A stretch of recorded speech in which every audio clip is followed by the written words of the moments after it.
नमस्कार। श्रुति साहित्य को आपण मानक स्वागत। श्रुति साहित्य रे आज आम शुणा महाश्वेता देवी गल्प जगन्नाथ रथर द्वितीय भाग।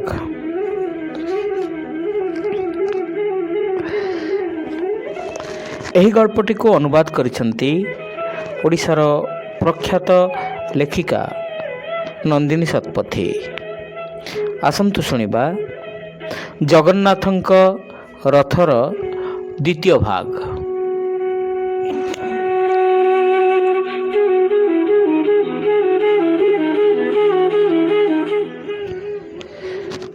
अन्य दिन रे बहु राति ड्यूटी सारी परिबापत्र किणी आनी थाए। पुण्यदासी पचारे कौन आनीछु? नदेले बहु कहे माछ चिंगुड़ी केतेटा बाछीदेल। आज बहु बहुत चुपचाप कौन निजे भावी गंभीर रही। पुण्यदासी आड़ को से भल कर भी चाहिलानी। रागी जाइछि कथाटा पचारि घर भितर पशिगला।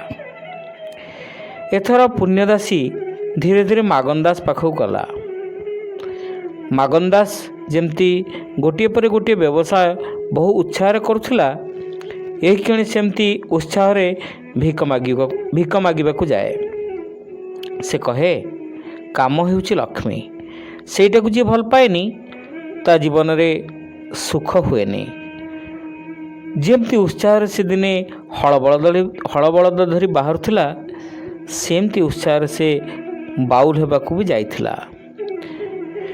बेलघटारे जो काम करुला, बहु बजार रे कोयला बाछुला, जेमती माछ गोदाम रे बरफ भांगुला, एमिति कि दुकान आगरे झाड़ू देबा काम सबुथिरे से आनंद पाइछि।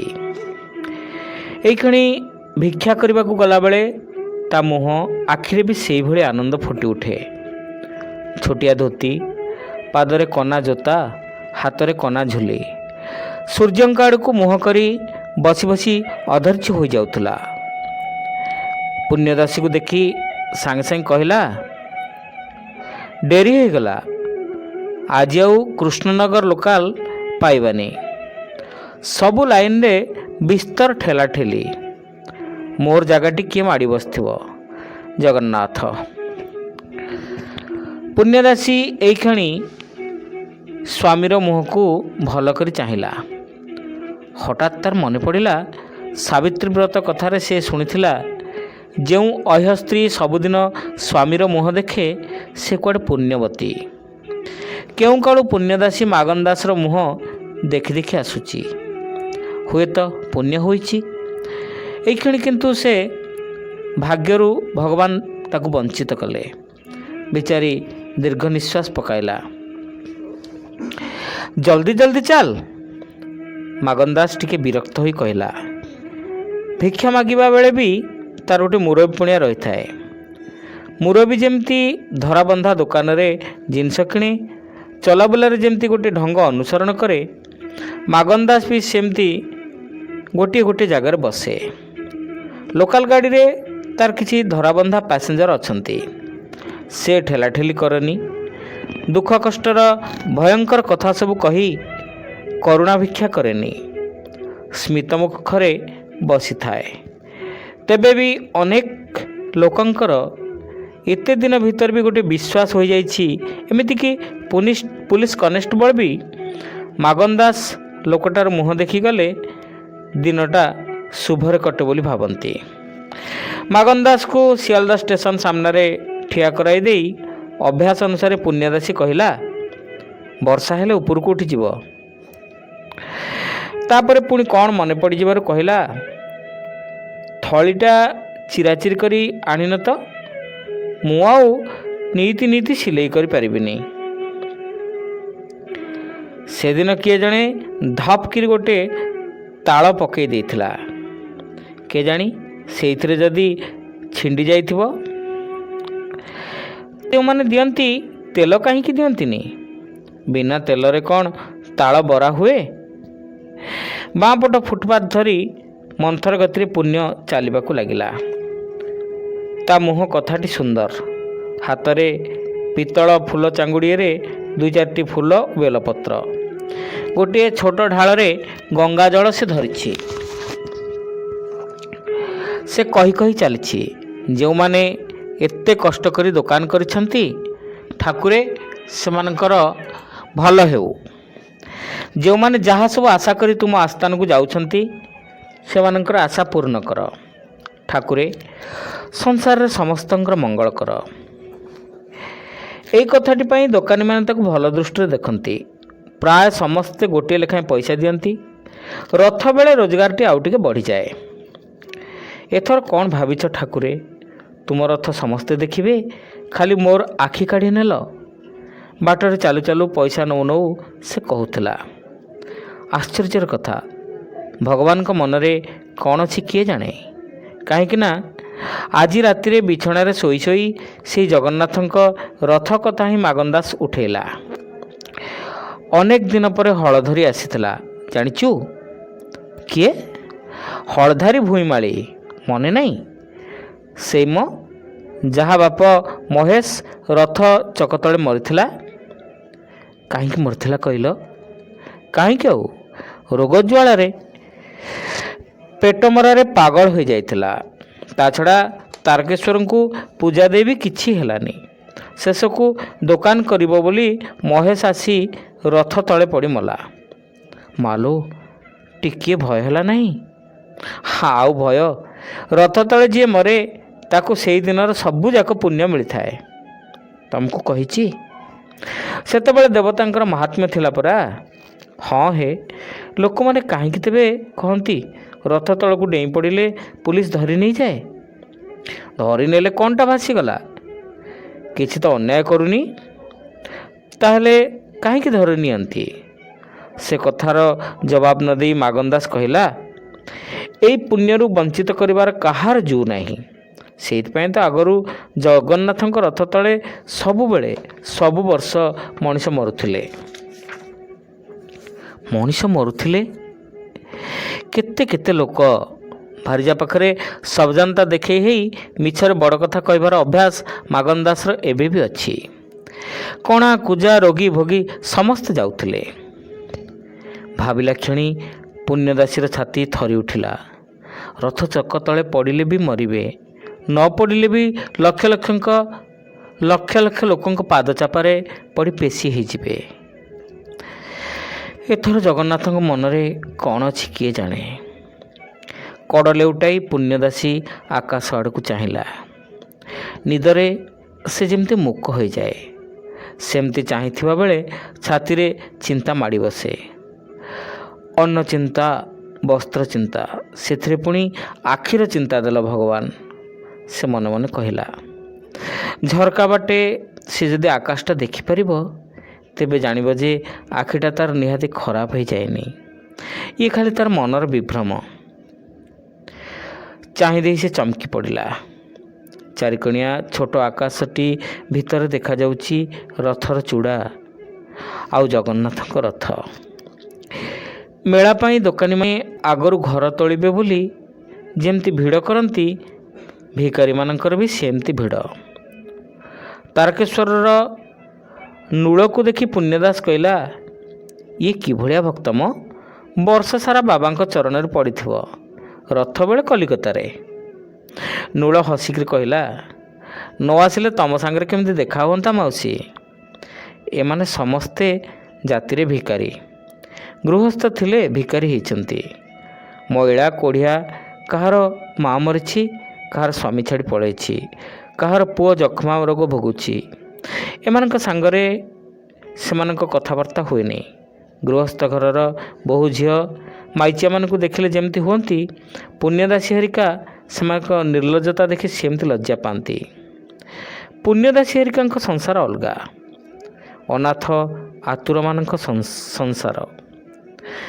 କଥାଟି ପୁଣ୍ୟଦାସୀ ଭାରି ସ୍ନିଗ୍ଧ ଭାବରେ କହିଲା, ଯେମିତିକି ସେମାନଙ୍କର ଏଇ ସଂସାରଟି ବି କାହାରି ଆଶ୍ରୟରେ ଅଛି, ଭଗବାନଙ୍କ ଆଶ୍ରୟରେ। ଦକ୍ଷିଣେଶ୍ୱରର ଭାମିନୀ, ନୟାହାଟି ଷ୍ଟେସନର ମୋନା ବୁଢ଼ା ଆଉ ଚେତଲାର ଭବ ସମସ୍ତଙ୍କ ସାଙ୍ଗରେ ଦେଖାହେଲା। ମୁନା ବୁଢ଼ା କହିଲେ, ଦିଦି ତ ଆମ ଆଡ଼େ ଚାହୁଁନି, ଏଇଠି ବସି ରହିଛି। ଦେଖୁଛି ତ ବାବା, କେମିତି ଅଛ? ଯେମିତି ରଖିଛନ୍ତି।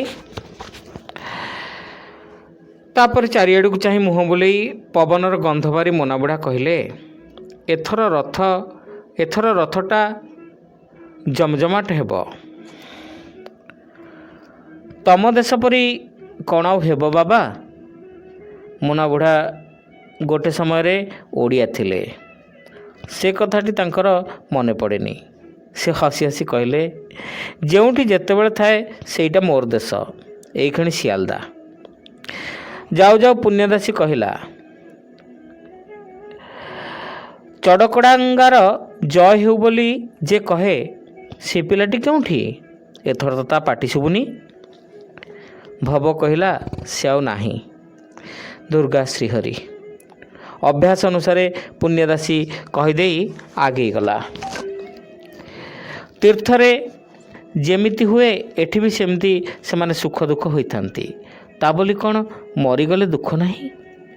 ପୁଣ୍ୟଦାସୀ ହେରିକା ଜାଣନ୍ତି, ଯିଏ ଗଲା ଆଉ ଯିଏ ମଲା ସେ ତ୍ରାହି ପାଇଗଲା। ଏଇକ୍ଷଣି ମନେ ମନେ ଦୁର୍ଗା କହି ସେ ନୀଳରତନ ହାସ୍ପାତାଳକୁ ପଶିଲା। ଏଠି ତା ବୋହୂ କାମ କରୁଥିଲା ବେଳେ ସେ ଆଉ ସାହସ କରି ଆସିପାରେନି। ଭାଗ୍ୟକୁ ବୋହୂ ଇଡେନରେ ଧାଇ ହୋଇଛି। ପୁଣ୍ୟଦାସୀ ଜଣକୁ ପଚାରିଲା, ଏଠି ଆଖି ଡିପାର୍ଟମେଣ୍ଟଟା କେଉଁଠି? ଆଖି ଦେଖାଇବା ଜାଗାରେ ପ୍ରବଳ ଭିଡ଼। ଛୋଟକାଟିଆ ରଥ ମେଳା କହିଲେ ଚଳିବ। ଜଣେ ଗୋରା ହେଇ ଚାକରାଣୀ ଆଉ ଜଣକୁ କହିଲା, ଆଲୋ, ଇଏ ତ ସେଇ ଭିକାରଟା ଲୋ। ଦ୍ୱିତୀୟ ଜଣକ ଜବାବ ଦେଲା ନାହିଁ। ବୁଢ଼ା ଜଣେ ମୋଟା କାଚର ଚଷମା ପିନ୍ଧି ମୁଣ୍ଡ ହଲାଉଥିଲେ। ସେ କହିଲେ, ଆହା, ଆମେ ବି ତ ଭିକାରୀ। ତୀର୍ଥର କାକ ଭଳିଆ ବସି ରହିଛି, ଦେଖୁନୁ? ପୁଣ୍ୟ ଜାଣିଛି ସେ ହାସ୍ପାତାଳରେ ସମସ୍ତେ ସମାନ। ହାତରେ ଟିକଟ ଖଣ୍ଡକ ଧରି ବସିଲା। ଅନେକ ସମୟ ପରେ ଅଣ୍ଟାରେ ଟିକଟ ଆଉ ଔଷଧ ଶିଶି ବାନ୍ଧି ସେ ଘରକୁ ଫେରିଲା। ଏଇକ୍ଷଣି ତା ମନ ଖୁସି, ଦେହରେ ବହୁତ ଉତ୍ସାହ, କ୍ଷୀଣ ହେଲେ ବି ଟିକେ ଆଶା ଅଛି। ସେ ମନେ ମନେ କହିଲା, ହେ ବାବା ଜଗନ୍ନାଥ, ତୁମ ଦୟାରୁ ବର୍ଷକୁ ବର୍ଷ ମୋର ରୋଜଗାର। ଆଖିଟି ମୋର ରଖିଦିଅ ଗୋ। ଟଙ୍କାକର ଚିନି କଦଳୀ ଦେବି। ଆଖିଟି ତୁମେ ରଖିଦିଅ ଠାକୁରେ, ତୁମକୁ ନୟନ ଭରି ଦେଖିବି। ଘରେ ପଶିଲା କ୍ଷଣି ରେଡ଼ିଓରୁ ଗୀତ ତା କାନକୁ ଝାଁ ଝାଁ କରିଦେଲା। ବୋହୂ ଦୌଡ଼ି ଆସି କହିଲା, ଆସିଲ ତେବେ? ତୁମର ନାତୁଣୀ ଜୋଇଁ ଆସିଛି। ଭାବୁଥିଲି ଖାଇ ପିଇ ତୁମ ଉପରେ ଘର ଦାୟିତ୍ୱ ଦେଇଦେଇ ହାସ୍ପାତାଳ ଦୌଡ଼ିବି। ପେସେଣ୍ଟକୁ କହି ମୁଁ ଡ୍ୟୁଟି ତକ ସାରିଦେବି। ଲାବି ଆସୁ। ଥତମତ ହେଇ ପୁଣ୍ୟଦାସୀ କହିଲା, ଓଃ, ମୁଁ କ'ଣ କରିବି ଯେ? ଏଇକ୍ଷଣି ରନ୍ଧା ବାକି, ତୋ ଶ୍ୱଶୁରଙ୍କୁ ଯାଇ ଆଣିବାର ଅଛି। ବହୁତ ଧୀର ସ୍ୱରରେ କହିଲା, ମୁଁ ତୁମମାନଙ୍କ ପାଇଁ ରାନ୍ଧି ଦେଇଛି। ତା ନିଜର ତରବର ନଥିଲେ ସେ ଏମିତି ନିଃସ୍ୱାର୍ଥ ବ୍ୟବହାର ଆଜିକାଲି ବହୁତ କମ୍ କରେ। ରାନ୍ଧି ଦେଇଛି, ତମମାନଙ୍କ ପାଇଁ ରଖିଦେଇଛି। ଏଇକ୍ଷଣି ଶ୍ୱଶୁରଙ୍କୁ ଆଣିବାକୁ ଯିବ। କ'ଣ? ସିଏ ତ ସନ୍ଧ୍ୟାବେଳକୁ ଯିବ। ସେତେବେଳେ ଲାବି ଏବଂ ଜ୍ୱାଇଁ ଘରେ ରହିବେ। କ'ଣ କରୁଛ ସେଇଟା? ଚୁଲି ଦେଖୁଛି। ଆଉ ଦୁଇଟା ଭାତ ନ ବସେଇଲେ ରାତିରେ ପଖାଳ, ସକାଳେ ପଖାଳ। ସବୁ କରି ରଖିଛି ବାବୁ। ବୋହୂ ହାତ ହଲେଇ ହଲେଇ କହିଲା। ଜ୍ୱାଇଁ ଆଗକୁ ବାହାରିଲା ବେଳେ ଲୁଗା ବଦଳେଇ ଦେଇ ଯିବ। ସେ ପଢ଼ାଶୁଣା ଲୋକ। ମନେ ହେଲା ବୋହୂ ଟିକେ ଅସ୍ଥିର ଓ ଚଞ୍ଚଳ। ପୁଣ୍ୟଦାସୀ ଆନନ୍ଦରେ ବୁଡ଼ି ରହିଥିଲା। ସେଇଥିପାଇଁ ସେ ଆଡ଼ିକି ତାର ମନ ଗଲା ନାହିଁ। କହିଲା, ହଁ ହଁ, ଗାଧେଇ ସାରି ଯିବି। ନାତୁଣୀ ଜୋଇଁ ପାସ୍ କରିଛି। କାମ ପକ୍କା ହେଲା? ହେଇଛି। ତାହେଲେ ମିଠେଇ ଖୁଆଇବେ। ପୁଣ୍ୟଦାସୀ ତା ପାକୁଆ ପାଟିରେ ହସିଲା। ତା ମୁହଁର କଳା ଛୋଟ ଆଁ ଦେଖି ଘୃଣାରେ ବୋହୂର ମୁଣ୍ଡଠୁ ଗୋଡ଼ ଯାଏ ଶିହରି ଉଠିଲା। ଛାଡ଼ିବାକୁ ହେବ, ପକେଇ ଦେଇ ଯିବାକୁ ହେବ, ଏଇସବୁ କଥା ପଛକୁ ଟାଣୁଛି। କନ୍ଥାର ଭାପ୍ସା ଗନ୍ଧ, ବରଗଛ ତଳେ ଆଶ୍ରୟ। କାହିଁକି ନା ଭୁବନ ଭାରି ସୌଖିନ ପିଲା। ନିଜର ବାପା ମା ସମସ୍ତଙ୍କୁ ଛାଡ଼ି ସ୍ତ୍ରୀ ଆଉ ଶାଶୁଙ୍କୁ ନେଇ କ୍ୱାର୍ଟରକୁ ଯାଉଛି। କାରଣ ବାପା ମା ତାର ବଡ଼ ଗରିବ, ସେମାନଙ୍କୁ ସାଙ୍ଗରେ ରଖିଲେ ଉନ୍ନତି ହେବନି। ମୋ ବାପା ମା ତ ଚଳିଲା ବାଲା, ଏମାନେ ସବୁ ଭିକାରୀ ଜାତି। ଛି ଛି, ରାମ କହ। ମା ଝିଅ ନିଜ ନିଜର ମନ କଥା ହାସ୍ପାତାଳରେ ହିଁ କୁହାକୁହି ହୁଅନ୍ତି। ଜଣେ ଡ୍ୟୁଟି ଶେଷ କରି ବାହାରିଲା ବେଳକୁ ଅନ୍ୟ ଜଣେ ଭିତରେ ପଶେ। ଲାବି ମାଆକୁ କହିଲା, କ'ଣ କରିବ ସେଇଟା ଭାବିକିରି ଦେଖ। ଭାବି ଦେଖିବାକୁ ମାଆକୁ ତ ଟିକିଏ ସମୟ ଲାଗିଲା ନାହିଁ। ସେ ଲାବିକୁ କହିଲା, ଯାହା କରିବି ରଥ ସମୟରେ ସେମାନଙ୍କୁ ଜାଣିବାକୁ ଦେବି ନାହିଁ। ଜାଣିବାକୁ ଦେବୁ ନାହିଁ? ନା, ଘରବାଲିକି ବରଂ 3 ମାସର ଭଡ଼ା ଦେଇ ଯିବି। 3 ମାସ ଭିତରେ କ'ଣ ସେମାନେ କିଛି ଗୋଟେ ବ୍ୟବସ୍ଥା କରିପାରିବେନି? ଏମିତି କାମ କରିବା ପାଇଁ ମୋ ଛାତି ଭିତରଟା କ'ଣ ଯେ ହେଇଯାଉଛି ସେ କଥା ଭଗବାନ ଜାଣନ୍ତି। କିନ୍ତୁ ମୋର ବା ଆଉ ଉପାୟ କ'ଣ ଅଛି? ବହୁତ କରିଲୁଣି। ମୁହଁ ମୋଡ଼ି ଦେଇ ଲାବି ପେସେଣ୍ଟର ମୁଣ୍ଡ ବାନ୍ଧିବାକୁ ଗଲା। ବଡ଼ ଆଗ୍ରହରେ ସକାଳୁ ସକାଳୁ ରଥଯାତ୍ରା ଦିନ ପୁଣ୍ୟଦାସୀ ବାହାରିଗଲା। ମାଗନ୍ଦାସକୁ କହିଲା, ମୋର ଗୋଟେ ମାନସିକ ଅଛି, ଦୋକାନରୁ କିଣି ତମେ ଯାହା ହେଲେ ଖାଇଦେବ। ମୁଁ ଆସୁ ଆସୁ ସନ୍ଧ୍ୟା ହେବ। ଘୋର ବର୍ଷାରେ ଘରର ଗୋଟେ କୋଣରେ ପୁଣ୍ୟଦାସୀ ଚୁପ୍ ହୋଇ ବସିଥିଲା। ସେ ଚୁପଚାପ ହେଇ ଆସିଛି, କାହାକୁ ଜଣାଇ ଦେଇନି। ତାର ଆଖିର ଦୃଷ୍ଟି ଫେରିବ ନାହିଁ। ଆଖିର ଶିରା ଶୁଖିଯାଉଛି ବୋଲି ଜାଣିବା ପରେ କେତେ ଘଣ୍ଟା କଟିଯାଇଛି। ଘରକୁ ଆସିଥିଲା ବୋଲି ସେମାନଙ୍କର ସବୁ କଥା ସେ ଜାଣିପାରିଲା। ଜାଣିଲା ଯେ ବୋହୂର ନିଷ୍ଠୁରତା ଆଉ ନୂଆକରି ତା ମନକୁ ସ୍ପର୍ଶ କଲା ନାହିଁ।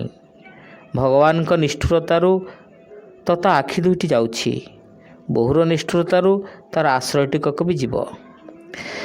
ନାତୁଣୀ ଝିଅର କଥା କାନରେ ବାଜିଲା। ଗଳି କନ୍ଦିରେ ତ ଏମିତି କେତେ କଣାକୁଜା। ତଥାପି ତ ଆପଣ 3 ମାସର ଘର ଭଡ଼ା ଦବାକୁ ହେବନି। ଆର ଘରୁ ପୁଣ୍ୟଦାସୀ କହିଲା। ତୁମେ? ବୋହୂ ଆସି କବାଟ ଧରି ଠିଆ ହେଲା। ତା ମୁହଁଟା ଅପ୍ରତିଭ, ବିରକ୍ତ। ମା, କେଉଁ ଅନ୍ୟାୟଟେ କରିଛି କହ? ଲାବି ଖିଙ୍କାରି ଉଠି କହିଲା, ତୁମେ ଏ ଯେଉଁ ହାସ୍ପାତାଳକୁ ଯିବା ଆସିବା କରୁଛ, ଶେଷରେ ଆମେ ସମସ୍ତେ କ'ଣ ରୋଗରେ ସଢ଼ିକିରି ମରିବୁ? ମୋର ରୋଗ ହେଇନି, ତାହେଲେ କ'ଣ ପାଇଁ ହାସ୍ପାତାଳକୁ ବୁଲି ଯାଇଥିଲ? ଆଖି ଦେଖିବାକୁ ଯାଇଥିଲି। ଆଖି ଭଲ ହେବାର ନୁହଁ ବୋଲି ଆଜି ଶୁଣି ଆସିଛି। ବାବାରେ, ଓଃ। ପୁଣ୍ୟଦାସୀର ଧଇଁ ଉଠୁଛି, ନିଶ୍ୱାସ ମାରିବାକୁ କଷ୍ଟ ହେଉଛି। ତାହେଲେ ଅନ୍ଧ ହେବି, ତୋର ଶ୍ୱଶୁର ଭଳିଆ ହେବି। ମୁଣ୍ଡ ହଲାଇ ସେ ସମ୍ଭାବନାକୁ ଟିକିଏ ଦୂରକୁ ଠେଲିଦେଲା ପୁଣ୍ୟଦାସୀ। ତାପରେ ଉଠି ଠିଆ ହେଲା। କୁଆଡ଼େ ଯାଉଛ? ବୋହୂର ସ୍ୱର କ୍ଷୀଣ। ଏଇ ବର୍ଷାରେ ପାଗଳ ନା କ'ଣ? ପୁଣ୍ୟଦାସୀ ପାଣିକି ପାଦ ବଢ଼ାଇଲା। ନା, ଏଯାଏ ଆଣ୍ଠୁଏ ପାଣି ହେଇନି। କହୁଛି ପରା, କୁଆଡ଼େ ଯାଉଛ? ରଥଚକ ତଳେ ମରିବି। ବିଶ୍ୱଭୁବନ ଅଟକି ରହିଲେ ବି ରଥ ତ ଚାଲିବ। ହେଇ ଦେଖ, ରଥ କୁଆଡ଼ୁ ପାଇଲ ତମେ? ପୁଣ୍ୟଦାସୀ କୌଣସି କଥା ଶୁଣିଲା ନାହିଁ। ଆକାଶରୁ ପାଣି ଗଳୁଛି, ସହରରେ ପାଣି ଉଛୁଳୁଛି। ମଣିଷ, ଗାଡ଼ି, ଘୋଡ଼ା କିଛି ନାହିଁ। ପାଣି ଠେଲି ଠେଲି ସେ ଯାଇ କାଠଗୋଲାର ଅଗଣାରେ ପଶିଲା। ପାଲ ଚୌଧୁରୀଙ୍କର କେହି କେଉଁଠି ନାହାନ୍ତି। କେୟାରପାଲରେ ରଥ, ଚୂଡ଼ା, ଘୋଡ଼ା ଯାଇଛି। କାଠଗୋଲାର ମୂଲିଆମାନେ କବାଟ ବନ୍ଦ କରି ବସିଛନ୍ତି। କବାଟ ପିଟି ପିଟି ପୁଣ୍ୟଦାସୀ କହିଲା, ଦୁଆର ଖୋଲ, ଦୁଆର ଖୋଲରେ ବାବାମାନେ। କିଏ? ଲୁହା ଘଣ୍ଟା ବାଜିବା ସ୍ୱରରେ କିଏ ଜଣେ ଭିତରୁ କହିଲା। ମୁଁ ରେ, ପୁଣ୍ୟଦାସୀ। ରଥ ଚାଲିବନି? ନାହିଁ, ଇଏ କ'ଣ ହେ, ରଥ ଚାଲିବନି? କୌଣସି ଜବାବ ନାହିଁ। ଏଥର ପୁଣ୍ୟଦାସୀକୁ ଭୀଷଣ ଭୟ ଲାଗିଲା, ନିଦାରୁଣ ଭୟ। ଆଗକୁ ଚାହିଁ ଦେଖିଲା ପାଣି ଲହଡ଼ି ମାରୁଛି। ତାରି ଆଖି ଭଳିଆ ଘୋଳାଟିଆ। ଏଇ ତ ସାମ୍ନାରେ ତା ଘର, ଏତେ ଦିନର ଆଶ୍ରୟ। ତାର ଦୃଷ୍ଟି ଚାଲିଯାଉଛି। ରାସ୍ତାର ବର୍ଷା ପାଣି ଶୁଖିଯିବା ଭଳି ଶୀଘ୍ର ଶୀଘ୍ର ତାର ଦୃଷ୍ଟି ଚାଲିଯିବ, ବୋହୁ ଚାଲିଯିବ। ତାର ଏତେ ଦିନର ଆଶ୍ରୟ ବି ଚାଲିଯାଉଛି। ତେବେ କ'ଣ ସେ ଏଇକ୍ଷଣି ମାଗନ୍ଦାସ ପାଖକୁ ଯିବ? ବର୍ଷାର ପ୍ରକୋପ ଦେଖ, ଯେମିତି ପ୍ରଳୟ ପ୍ରୟୋଧି ଜଳ ଭଳି ବନ୍ୟା ଆସିବ। କିନ୍ତୁ ସାମ୍ନାରେ ଏଇଟା କ'ଣ? ଏକାଥରେ ତା ସାମ୍ନାରେ ପୁଣ୍ୟଦାସୀ ହାତ ବଢ଼େଇଲା। ହଉ ପଛେ ପିଲାଙ୍କ ଖେଳ, ଘରୁ ଭାସି ଆସିଥିବା ଏଡ଼େ ଟିକିଏ ରଥ। ତଥାପି ରଥ ତ, ଜଗନ୍ନାଥଙ୍କ ରଥ। ହେ ଦୈବ! ପୁଣ୍ୟଦାସୀ ଏଇକ୍ଷଣି ବୁଝିପାରିଲା, ଅନେକ ଆଗରୁ ରଥଚକ ତା ଉପରେ ମାଡ଼ି ଯାଇଛି। ମାହେଶ ହଳଧରର ବାପା ମରିଥିଲା।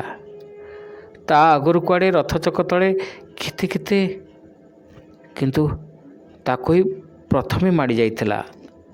ରଥର ପ୍ରଥମ ବଳି ହେବାର ଅଲୌକିକତାରେ ତାର ଘୋଳାଟିଆ ଆଖି ବିସ୍ଫାରିତ ହେଲା। ଯେତେବେଳେ ସେ ଯାଇଥିଲା ଶାଶୁଘରକୁ, ଯେତେବେଳେ ମାଗନ୍ଦାସ ହେରିକା ପଦେ କଥାରେ ଜମି ଲଙ୍ଗଳ ଘର ସବୁ ହରେଇଲେ, ସେତିକି ବେଳୁ ତ ସେ ରଥଚକ ତଳେ। ସେଦିନଠୁ ଆଜି ଯାଏ କେତେ ଦିନର ଜୀବନ। ପୁଅଟି ମଲା, ଘରେ ଘରେ କାମ କରି ଲାଗିଲା, ରାସ୍ତାରେ ଭିକ୍ଷା। ଏସବୁ ସରୁ ସରୁ ପହଞ୍ଚିଲା ଆସି ଘରର ଗୋଟିଏ କୋଣରେ। ସେଠି ବି ରଥଚକ ତା ପିଛା ଲାଗିଲା। ଏ ଯେଉଁ ଦୃଷ୍ଟି ତାର ଚାଲିଗଲା, ଏ ଯେଉଁ ବୋହୂ ତାକୁ ଫୋପାଡ଼ି ଦେଇ ଚାଲିଯାଉଛି, ଇଏ ଆଉ କିଛି ନୁହଁ, ଜଗନ୍ନାଥଙ୍କ ରଥ। ଏ ମାଉସୀ, ଉଠି ଆସ। କେତେବେଳେ ସେ ଆସି ବଡ଼ ରାସ୍ତାରେ ପହଞ୍ଚିଛି, ବାଟ ଚାଲୁଛି। ପଛକୁ ଶୁଭିଲା ଦକ୍ଷିଣେଶ୍ୱରରୁ ଭାମିନୀର ଗଳା। ମାଉସୀ, ରଥ ବାହାରିଛି, ପାଣିରେ ଗଡ଼ଗଡ଼ ହୋଇ ଚାଲିଛି, ଦେଖୁଛଟି, ଉଠି ଆସ। ହଁ, ରଥ ତାହେଲେ ବାହାରିଛି। ଚକର ଗଡ଼ବଡ଼, ଚକର ଗଡ଼ଗଡ଼, ଗମ୍ ଗମ୍ ଶବ୍ଦ। ଅଣ୍ଟାଏ ପାଣିରେ ଠିଆ ହୋଇଥିବା ଏତେ ଲୋକଙ୍କର ଚିତ୍କାର ଶୁଣିପାରିଲାନି ପୁଣ୍ୟଦାସୀ। ହାତରେ ଛୋଟ ରଥଟାକୁ ଚାପି ଧରି ମଝି ରାସ୍ତାରେ ଠିଆ ହେଲା। ଉଠି ଆସ। ଭାମିନୀ କେମିତି ଜାଣିବ ଯେ ଜଗନ୍ନାଥଙ୍କ ରଥଚକରେ ପୁଣ୍ୟଦାସୀ କେବେଠାରୁ ବନ୍ଧା ହୋଇଛି ବୋଲି? ଉଠି ଆସ ହୋ। ହେ ଦେଖ ଭାମିନୀ, ପୁଣ୍ୟଦାସୀ କହିବାକୁ ଚେଷ୍ଟା କଲା। ଏକ ତ ମୁଁ ଚିରଦିନ ରଥଚକରେ ବନ୍ଧା, ପୁଣି ଜଗନ୍ନାଥଙ୍କର ରଥ ଚାଲୁଛି ଆକାଶ ପାତାଳ ଧରି। କୁଆଡ଼େ ଉଠିବି ଲୋ କହିଲୁ? କିନ୍ତୁ ହେ ଦେଖ, ମୁହଁରୁ ବାହାରୁ ନ ବାହାରୁଣୁ ହାତର ଛୋଟ ରଥଟି ଧରି ପାଣି ଧକ୍କାରେ ପୁଣ୍ୟଦାସୀ ମୁହଁ ମାଡ଼ି ପଡ଼ୁ ପଡ଼ୁ ଦୋକାନର ଖୁଣ୍ଟ ଧରି ସମ୍ଭାଳି ନେଲା। ଜୟ ଜଗନ୍ନାଥ ଧ୍ୱନି, ପାଣିର ଢେଉ ଆଉ ରଥଚକ ସବୁଗୁଡ଼ାକ ତା ଉପରକୁ ମାଡ଼ି ଆସିବାକୁ ଚାହାନ୍ତି। ସେଇ ଧକ୍କାରେ ପୁଣ୍ୟଦାସୀ ଖୁଣ୍ଟି ସମେତ ପାଣି ଭିତରେ ମୁହଁ ମାଡ଼ି ପଡ଼ିଗଲା। ମୁଁ ତ ରଥଚକରେ ଆଗରୁ ବନ୍ଧା ହେ। ତାର କାତର ମିନତି କାହାରି କାନରେ ବାଜିଲା ନାହିଁ। ଖାଲି ରଥର ଚକ ଥରଥର ହେଇ କମ୍ପି ଟିକିଏ ଅଟକି ପୁଣି ଆଗକୁ ଚାଲିବାକୁ ଲାଗିଲା।